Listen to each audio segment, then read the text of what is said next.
Sakamoto Days was an anime I saw quite a lot of hype for when it first got announced, as it was one of those big new gen manga in shonen that everyone was talking about. It was sitting up there with the new gen manga of shonen, just right next to Kakurabachi, Kaiju number 8, and Gachi Yakuta. And at the time for its announcement, anime like Dandadan and Kaiju number 8 were already coming out and getting really well receptions. So when I looked at Sakamoto Days being compared to the manga of the likes of those shows and those books, you could understand that my excitement for this was high, as everyone talked highly about it. It was being compared to these other cool shows, so I was ready for something big, something impactful, something that was going to really shake up the shonen scene when it came out. As you can see, it did not do that. And now that all of season 1 Sakamoto is finally out, I thought it'd be a good opportunity to actually take the time and talk about the complete season as part 1 and part 2, because I have varying different opinions on both, and I think it'd be good to break each one down as they do some things right and some things wrong. That's more for part 2. Part 1 is going to be a lot more negative, if I'm being honest. Now, as we're starting with part 1 of season 1, let's go ahead and address the elephant in the room, as it's probably most people's issues with part 1. The animation. It's not great. Now, yes, I can admit that the animation was not good, or better yet, wasn't what I was expecting. I'm going to have kind of a Blue Lock moment here. I don't think the animation was all that bad. I don't think it was spectacular or good. I just think it was very standard, maybe if not a little bit of subpar animation. I do get a lot of the arguments when you see a lot of the more slow-mo options and the speed lines and the still frames. Yes, those are egregious, but it does have some good moments of actual flash and pan animation that actually caught my eye. And compared to some other projects that came out this year, I think Sakamoto Days was a little bit overhated for what it was. Now, I do think it's a different conversation to say, should such a high-profile manga coming in with so much hype get this level of animation? No, it shouldn't. It should be treated with the utmost respect that it deserves to give it the highest quality of chance to actually perform well. After all, like I said before, it was one of the really big new gens everybody was always talking about. So it only really does make sense to go ahead and give it really good animation, which, did not happen. But I do think everybody going off and saying that this show was cooked, this show was bad, was definitely overhating for no reason, as I don't think the animation was on that level of egregious, but there is an argument, and I do agree with the fact that a show like this deserves more credit. Now, personally for me, the issues with Sakamoto Days don't stop there, as I found myself having a hard time getting in with the show. Anything having to do with its characters or its plot was really hard to grab on for the entirety of part 1. Let's be honest here, the entirety for the writing of part 1 just felt like it was going nowhere. It felt like we were doing things, and those things admittedly were kind of fun, and I liked watching all the characters interact in the world and learning about all said characters like Shin, Sakamoto, and various others. And while I do get the purpose of this part is to basically just introduce this big cast of characters that are gonna go ahead and be along on our journey, at the same time though, a lot of this felt like we were just spinning wheels going nowhere. And listen, I'm somebody who loves establishing a bunch of stuff. If I can get an arc that establishes stuff really well and that's all you do for a season, I'm willing to defend that type of season. But in Sakamoto Days, they just don't do it well here. And even though I know eventually there's going to be an overarching narrative, this felt more like your typical villain of the day story, which I was not vibing with at all. Nothing that they actually introduced was given the time to be really fleshed out, and any time that was given the time to be fleshed out felt really shallow and hollow. And if I'm being honest, the best way to describe part 1 of season 1 is lack of substance, because everything in its writing components felt like it was lacking substance. It was lacking that thing to really latch on to. And while I do get it is an establishing season, at the same time, you still need to give people something. You still need to give people a little bit of a bone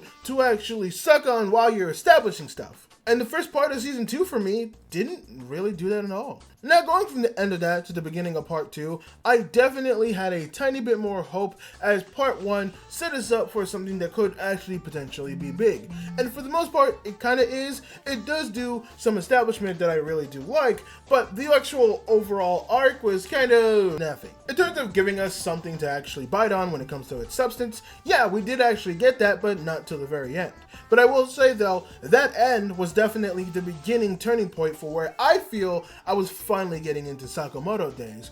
We were getting into Slur and his goons and how they interact, his philosophy, his reasons for why he was doing things, his connection to Sakamoto, and seeing how powerful he is. Slur was definitely the big injection that we need to make this a lot more interesting. But when it comes to the actual arc, it felt really throwaway. Now again, same thing that I said about part 1. I do get the purpose. The whole thing when it came to the actual villains was the fact that they were all decoys for Slur to enact his actual plan.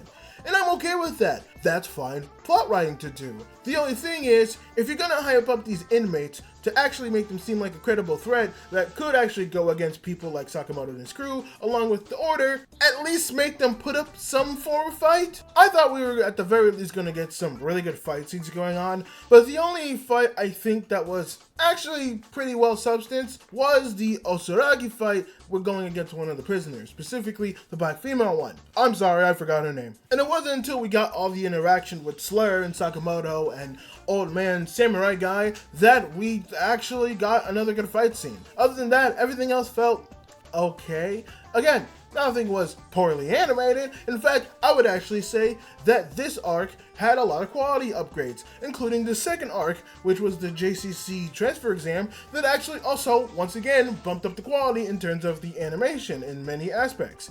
But it still wasn't blow out the water animation, and the fights were also still pretty stale. At least specifically for the prison arc. The JCC transfer exam arc actually has quite a lot to love when it comes to the actual action. In fact, I would go as far as to say that the JCC transfer exam arc is the arc that actually turned me around for Sakamoto Days. It was at this point I finally kind of understood what the whole point of Sakamoto Day was and why people were already so entertaining to begin with. Looking at the vast array of characters who are assassins that they actually have is actually really cool, and I enjoy quite a lot of them, and the actual fight scenes are cool and very thought out as well. We also got a lot of Slur and his goons, and I actually really appreciate them in this arc because on one hand, they aren't super goofy to the point that they're not a credible threat, but they're also entertaining enough to actually draw you in and make them care about them. So it's just fun to watch them do anything on screen. And I really hope I'm accurate about this, but I do really like what they're doing with Shin, Mayofuyu, and Akira,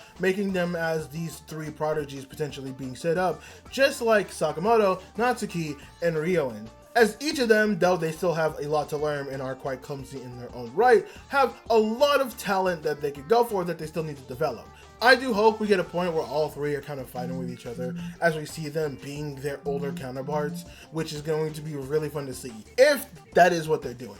On top of that as well, the side characters are actually really cool. People like Nao, Kanji, and Kanagiri are all really cool side characters with actual interesting personalities and really cool abilities that actually make them interesting. And I will say it here again, just because I didn't really touch on it when I first brought it up for part 2. I do think the animation for part 2 is in fact going in the right direction. The choreograph's a lot better, everything looks a lot cleaner, but there still is a lot to be desired. Again, it is not the Ufotable Mappa Wit Studio that everybody wants, and if we're going to be kind of brutally honest, I think people are being a little fickle and a little bit annoying when it comes to that. Yes, it is not the blowaway animation that it is. And I do wish it was as well, because there's a lot that could be gained from getting that level of animation.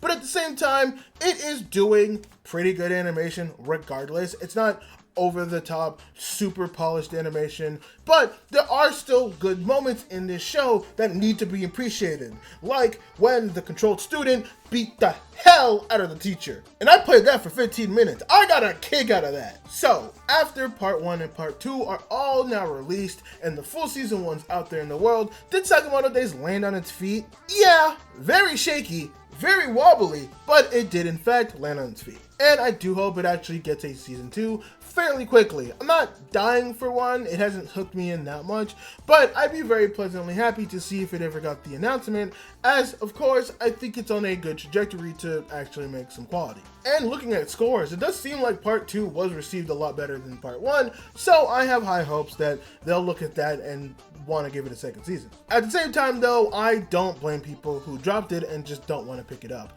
Especially in a year like 2025, where both part 1 and part 2 were going against really big seasons. Let me just list you some of the anime Sakamoto Days was coming out against. Apothecary Diaries, Blue Box, Dragon Ball Daima, Bunny Girl Senpai, Dadadan, Kaiju number 8, My Dress Up Darling, To Be Hero X. Like, that's a lot of really big anime, and I already haven't listed the entire list. So putting up that subpar part 1 performance in winter 2025, yeah, I don't blame people going into summer of 2025 and not wanting to really care about it, especially since I don't even think it truly cracks the top 5 of the best when it came out in the summer. And I'd be very emboldened to say that if you find the right anime, it might not even crack the top 10. But if you did click on this video wondering if Sakamoto Days Part 2 fixed some things or at the very least is going in the right direction, I would say yes. Sakamoto Days, from here on out, feels like it's going in the right direction. Its plot has some substance,